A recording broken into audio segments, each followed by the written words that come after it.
कौन सा महोत्सव भाई? 75वां। ना महोत्सव का नाम क्या था? अमृत अमृत महोत्सव मनाया जा रहा है और घर घर तिरंगा। और घर पे तिरंगा लगा हुआ है? नहीं लगा हुआ है यार। तुम लोगों ने लगाया अपने अपने घर पे? किसने नहीं लगाया ये हाथ उठाओ। जिसने नहीं लगाया, जिसके घर पे तिरंगा नहीं है। हमारे गांव में 2-4 नजर आ रहे हैं बस। उठाओ, ये किसका गिरा?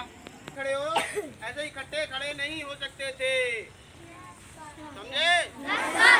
तुम लोगों ने फिल्में देखी होंगी, फिल्मों में देखा होगा जो देशभक्ति फिल्में आती हैं टीवी पे।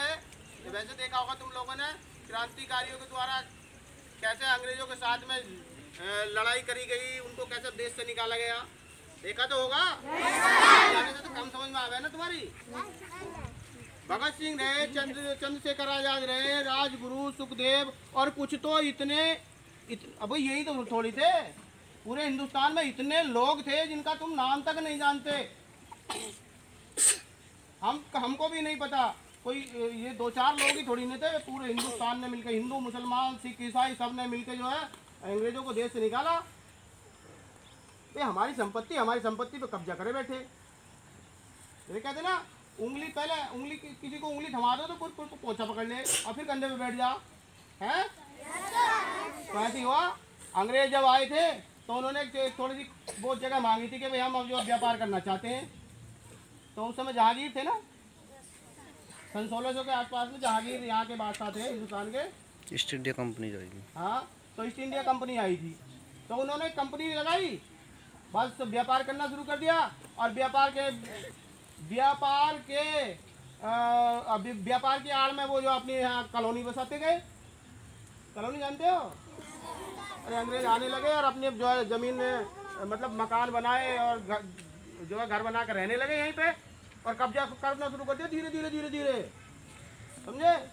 अब इन्होंने क्या काम करा, फिर कब्जा करना शुरू कर दिया। और जो यहाँ से जो कच्चा माल था, यहाँ से कच्चा माल वापस इंग्लैंड ले जाते थे और वहाँ से सामान तैयार करके बड़ी ऊंची कीमतों में अपने हिंदुस्तान में भेज देते थे।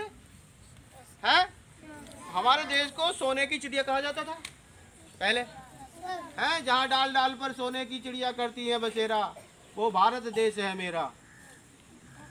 पहले सोने की चिड़िया कहा जाता था क्योंकि हमारा हिंदुस्तान इतना समृद्ध था। प्राकृतिक समृद्धता तो आज भी है, पहले और भी ज़्यादा थी। इतना सोना चांदी, हमारे हिंदुस्तान के सोने चांदी के सिक्के चला करते थे। तो अंग्रेज सब ले गए यहाँ से, सब बटोर के ले गए, खोखला कर दिया हिंदुस्तान को।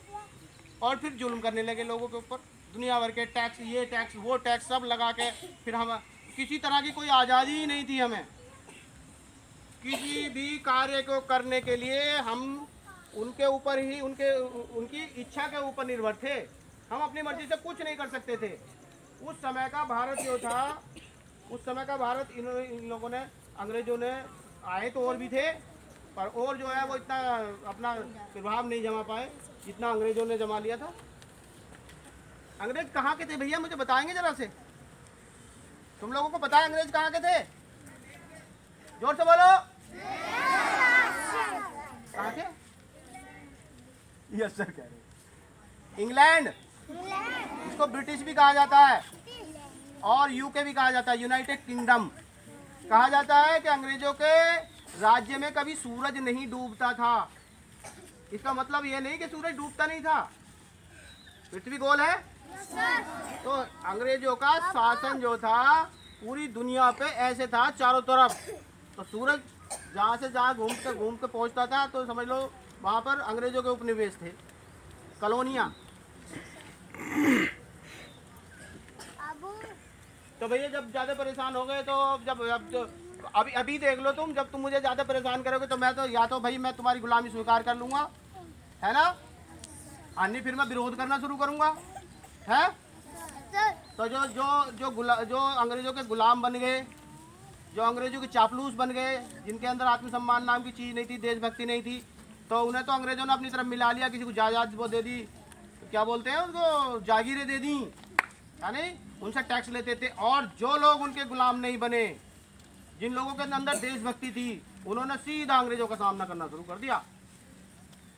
वो एक मारते थे तो वो 10 को मारते थे। तो इस तरह से अंग्रेजों के मन में भी भय बैठा दिया हिंदुस्तानियों ने। फिर इनका विरोध करना शुरू कर दिया गांधी जी ने। गांधी जी अकेले थे, और जब उन्होंने आंदोलन करने शुरू करे तो उनके पीछे पीछे पूरी दुनिया। अब इसमें दो पार्टियां बनी, दो दो दो तरह के आंदोलन हुए। एक तो क्रांतिकारी बन गए, क्रांति का मतलब ही बदलाव से होता है। एक तो क्रांतिकारी बन गए हिंसक वाले, हिंसक मतलब बंदूक तलवार तीर वाले, और एक गांधी जी जो अहिंसा के पुजारी थे। तो गांधी जी ने तो अहिंसा का पालन किया, मतलब मार काट नहीं करी उन्होंने तो आंदोलन करे, चीजों का बहिष्कार करा। और जो क्रांतिकारी थे उन्होंने अंग्रेजों को सीधा ठोकना शुरू कर दिया। समझ गए? हाँ, एक उधम सिंह नाम के थे वो, जिन्होंने जनरल डायर को मारा था। वहां जाके उधम सिंह ही थे भाई, बता दो भाई, हम करेक्ट कर दो हमें। उधम सिंह ने तमंचा रख के ले गए, उसमें किताब में जाकर वही मारा था इंग्लिश में। जनरल डायर ने जलियांवाला बाग जो था वहां पर निहत्थे लोगों पर गोलियां चलवा दी थी। तो इसका बदला लेने के लिए वो इंग्लैंड चले गए थे। हाँ, तो हमारे हिंदुस्तानियों ने ना, जो गांधी जी अपने अहिंसा का आंदोलन करते रहते थे, और क्रांतिकारी जो है वो अपने, जब उनको परेशान किया गया, हमारे देश पर कब्जा कर लिया, हम तुम्हारे घर पर कब्जा कर लेंगे तो तुम जो है उसको छोड़ दोगे? अगर तुम कमजोर हो तो कह दोगे ले भैया कब्जा कर ले, हैं? और जब हम कमजोर नहीं है, देशभक्ति हमारे अंदर, तो हम कब्जा करवा देंगे? भैया ऐसे मान जाएगा, कहने से मान जाएगा तो मान जाएंगे, मान जाएगा तो चलो ठीक है, नहीं मानेगा तो हम क्या करेंगे? फिर लठियां चलाएंगे, नहीं चलाएंगे? अच्छा, ऐसे ही हमने अंग्रेजों को भगा दिया मार मार के। कहीं किसी को गोली मारी, किसी को लठियां मारी, किसी को कुछ करा, किसी को कुछ करा। पता है, चौराहों पे फांसी दे देते थे क्रांतिकारियों को अंग्रेज, चौराहों पे फांसी दे देते थे, चौराहों पे। कोई कानून नहीं था, इतना सख्त कानून था। आज की तरह संविधान, जैसा आज का संविधान है ना, तुम लोग अब बड़े आजाद हो, है नहीं? रास्ते में किसी को पकड़ ले हो, हैं? चोरी कर ले हो, डकैती कर ले हो लोग, हैं? किसी कार लूट ली, किसी का घर लूट लिया। उस जमाने में ऐसा नहीं होता था। चौराहों पे फांसी लगा देते थे। तो जब इतना जुल्म करने वाले लोग थे तो क्या हम चुप बैठ जाते? तो हमारे पूर्वजों ने उनको मार मार के हिंदुस्तान से निकाल के भगा दिया। और 14 अगस्त की रात को, यानी 15 अगस्त की पिछली वाली रात को, अंग्रेज सारा का सारा काम हमें सौंप कर भाग गए यहाँ से। मतलब चले गए, तो हम तो भाग नहीं कहेंगे ना, ये तो हम तो डर के भाग गए। तो आज से 75 साल पहले की बात है ये। तो आने वाला समय भी ऐसा ही है, देख लें, ध्यान रखना, कोई भी घुसपैठिया हमारे यहाँ घुस ना जाए, हैं? और भैया ये तो बात रह गई ये। और हमारे देश की सबसे बड़ी संपत्ति कौन है भैया? हमारे जो देश की रक्षा करने वाले बॉर्डर पर जो लगे हुए हैं फौजी, जो आर्मी है, वो हमारे देश की सबसे बड़ी संपत्ति और सबसे बड़ी सुरक्षा चक्र उन्हीं का है। तो आज के ज़माने में उनसे ज़्यादा तुम्हारी फिक्र करने वाला, रक्षा करने वाला उनसे बड़ा कोई नहीं है। तो फौजी का सम्मान करो और उनका आदर करो भाई। उनको जो भी, अब एक तुम लोगों ने भी देखा होगा, हमें अक्सर देखने को मिलता है कि जो फौजी होते हैं, फौजी अब वो बेचारे मारे जाए तो उनके माँ बापों की कोई देख रेख ही नहीं करता कि तो हमारा फर्ज नहीं बनता है भाई वो हमारी रक्षा कर रहे हैं वहाँ, और हम घर अपने आराम से नींद ले रहे हैं, चैन की नींद सो रहे हैं, और वो हम मर जाए तो उनके माँ बापों को भाई हम ध्यान नहीं रख सकते? हम इतने सारे लोग हैं, इतने सारे लोग मिलकर 2-4 लोगों का खर्चा पानी नहीं चलवा सकते क्या? तो भैया हमेशा याद रखना, तुम्हारे पड़ोस में, पास में कोई ऐसा व्यक्ति है, उसको परेशानी पड़ रही है, या फिर किसी स्कूल वगैरह में या चैरिटी शो में उनके लिए कुछ दान दक्षिणा मांगी जा रही है, तो बेझिझक दे दियो। समझ रहे हैं ना? हाँ, तो ये बातों का ध्यान रखना। तो ये 15 अगस्त जो है कौन सा दिवस कहलाता है? स्वतंत्रता दिवस। स्वतंत्रता, गणतंत्र 26 जनवरी को होता है। गणतंत्र का मतलब होता है लोगों की सरकार। जनतंत्र, इस दिन संविधान लागू हुआ था 26 जनवरी 1950 को। तो संविधान हमारा देश का जो संविधान है वो लोकतांत्रिक है।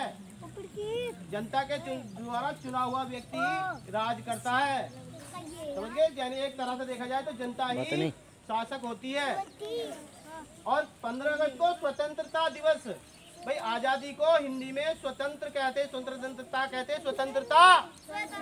अरे कौन बोल के सुन लो, तुम्हारे तो कानों में भी मैल भरा रहता है, बहुत दिन हो गए निकाले हुए, अब देखो निकालना शुरू करेंगे तुम्हारा। स्वतंत्रता, फ्रीडम, वो जो है ना इंडिपेंडेंस, स्वतंत्रता दिवस। और वो होता है रिपब्लिक डे। पब्लिक का मतलब लोगों से है।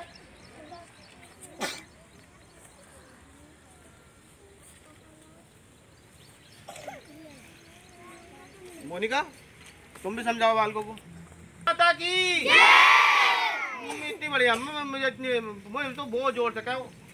भारत माता की, भारत माता की, इनकलाब, इनकलाब, इनकलाब।